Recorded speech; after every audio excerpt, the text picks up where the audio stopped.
All right, everybody. Check this out. Amazing Spider-Man 121. Pardon the pun if this video is named something like an amazing key or something. You know us comic nerds.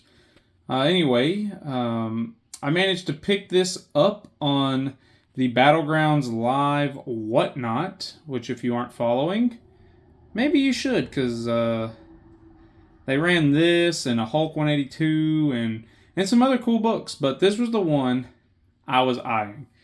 And you can ask Justin. This book it was one of my most sought after Amazing Spider-Man books. It's, if you don't know, it's the Night Gwen Stacy Died. You can see my spider sense is never wrong. Someone close to me is about to die. Someone I cannot save, but who?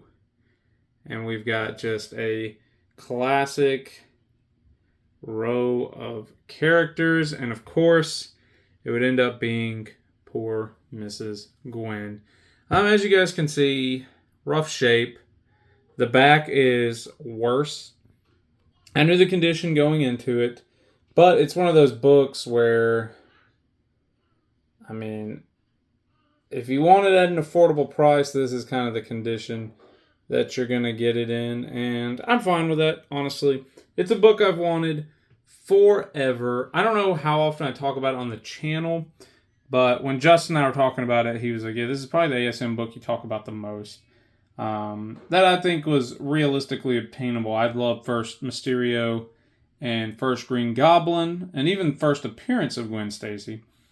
But, I don't know. I haven't seen really those books out in the wild. I've seen a first Mysterio once, but it was kind of unattainable, so to speak. But yeah, man, this book I think is just so cool.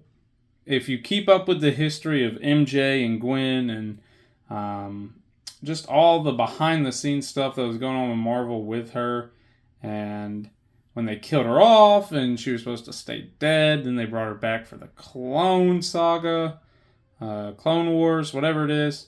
And then, she was just supposed to be a character that stayed dead like Uncle Ben, But they couldn't help themselves. They brought her back. They gave us the multiverse, so now we have, all these other Gwens, Spider-Gwen, yada yada, Gwenpool. I'm sure there's a Gwen Duck somewhere, Gwen the Duck. But I don't know. This book, to me, it just, a lot of people say this and what is it? Death of Supergirl maybe and Death of Flash. Just like these books kind of, they marked a turning point when comics started to become more serious. I mean, we were killing comic book characters, I don't know. It's just, I think it's a very iconic, nostalgic kind of story and point in comic book history to finally own it. I don't know. It's just one of those covers, man. Every time you see it, it's just wow.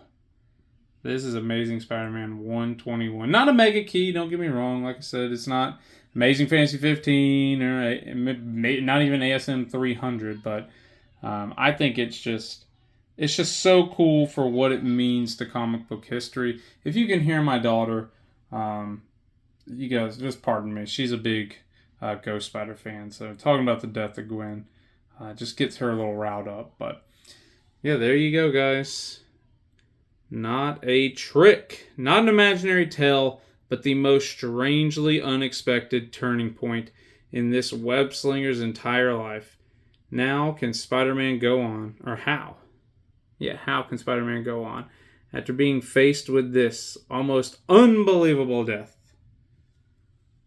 I don't know. Just super iconic. The images of her dying and then, I don't know. It's a lot. It's a lot.